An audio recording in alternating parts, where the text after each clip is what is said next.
அடுத்ததாக தமிழ் நூல்களிலேயே சிறப்பிடம் பெற்ற நூல் திருக்குறள். இது அடிப்படையில் ஒரு வாழ்வியல் நூலாகும். அது மனித வாழ்வின் முக்கிய அங்கங்களாகிய அறம், பொருள், இன்பம் ஆகியவற்றை பற்றி விளக்கும் நூல். இத்தகைய சிறப்பு பெற்ற நூலில் இருந்து மாணவர்களுக்கு அவசியமான 3 அதிகாரங்களில் இருந்து 30 திருக்குறள்களை கூற வருபவர்கள் 4ஆம் வகுப்பு மாணவிகள் KS அமிர்தா, M இர்ஷா. அனைவருக்கும் வணக்கம். என் பெயர் அமிர்தா. நான் 4ஆம் வகுப்பு படிக்கின்றேன்.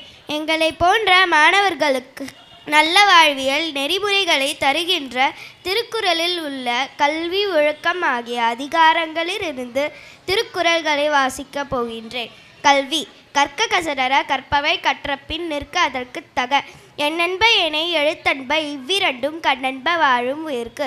கண்ணுடையர் என்பவர் கற்றோர் முகத்திரண்டு பொன்னுடையர் கல்லாதவர். உவப்ப தளிகுடி உள்ள பிரிதல் அடித்தை புலவர் தொழில். உடையார் முன் எல்லார் போல் கற்ற கற்றாங் கழையார் முன் கல்லாதவர். தொட்டனை தூரும் மணற்கேணி மாந்தர்க்கு கட்டணை தூரும் அறிவு. யாதானும் நாடாமல் ஊர் அவன் என்னொருவன் சாந்துணையும் கல்லாதவாறு. ஒருமைக்கண் தாங்கற்ற கல்வி ஒருவர்க்கு ஏழ்மையும் மேம புனைந்து. தாமின் புறுவது உலகின் புறக்கண்டு காமொருவர் கற்றறிந்தார். கேடில் வீழ்ச்செல்வம் கல்வி ஒருவர்க்கு மாடல்ல மற்றை அவை. ஒழுக்கம். ஒழுக்கம் விழுப்பம் தரலான் ஒழுக்கம் உயிரிடம் ஓம்பப்படும். பரிந்தோம்பி காக்க ஒழுக்கம் தெரிந்தோம்பி தேரினும் அஃதே தெரி. ஒழுக்கம் உடைமை குடிமை இழுக்கம் இழிந்த பிறப்பாய் விடும்.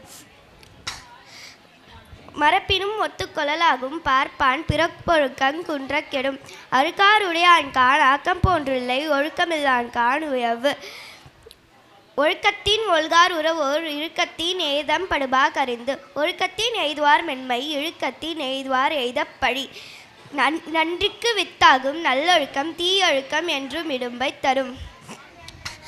ஒழுக்கமுடையவர்க்கு ஒல்லாவே தீய வழுக்கியும் வாயார் சொல்லல். உலகத்தோடு ஒட்ட ஒழுகல் பல கற்றும் கல்லார் அறிவிலாதார். நன்றி, வணக்கம். அனைவருக்கும் வணக்கம். என் பெயர் ரிஷா. நான் 4ஆம் வகுப்பு படிக்கிறேன். உலகத்திலே உன்னதமான உறவு நட்பு என்பார்கள். நட்பு என்பது நிலம் போல் எல்லாவற்றையும் பொறுமையாய் தாங்குவதற்கும் அக்கறையும் அன்பும் உடைய உண்மையான நட்பு எப்போதும் மாறாமல் இருக்கும். நட்பு பற்றிய அவசியத்தை நாம் அறிவதற்கு திருக்குறளில் உள்ள நட்பு என்னும் அதிகாரத்தில் உள்ள திருக்குறள்களை நான் கூறப்போகிறேன். நட்பு. செயற்கரிய யாவுல நட்பின் அதுபோல் வினைக்கரிய யாவுல காப்பு. நிறை நீர நீரவர் கேண்மை பிறமதிப்பு பின்னீர பேதையல் நட்பு. நவில் தோறும் நூல்நயம் போலும் பயில் தோறும் பண்புடையாதல் தொடர்பு. நகுதற் போற்றன்று நட்டால் மிகுது கண் மேல் சென்று இடித்தற் பொருட்டு. முகநக நட்பது நட்பென்று நெஞ்சத்து அகநக நட்பது நட்பு. புணர்ச்சி பழகுதல் வேண்டாம் உணர்ச்சிதான் நட்பை கிழமை தரும். அழிவினவை நீக்கி ஆராய்த்து அழிவின்கண் அல்லாலுள்ளப்பதாம் நட்பு. உடுக்கை இழந்தவன் கை போல அங்கை இடுக்கண் களைவதாம் நட்பு. நட்பிற்கு வீழ்ச்சிக்கை யாதேனு கொட்பின்றி ஒள்ளும் வாய் ஒன்றும் நிலை. இணையார் இவர் எமக்கு இன்னம்யாம் என்று புன்னையினும் புல்லேனும் நட்பு. நன்றி, வணக்கம்.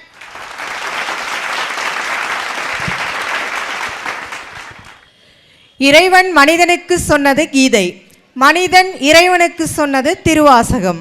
மனிதன் மனிதனுக்கு சொன்னது திருக்குறள். இதை அழகாக கூறிய அமிர்தா அண்ட் இர்ஷாவிற்கு பாராட்டுகள்.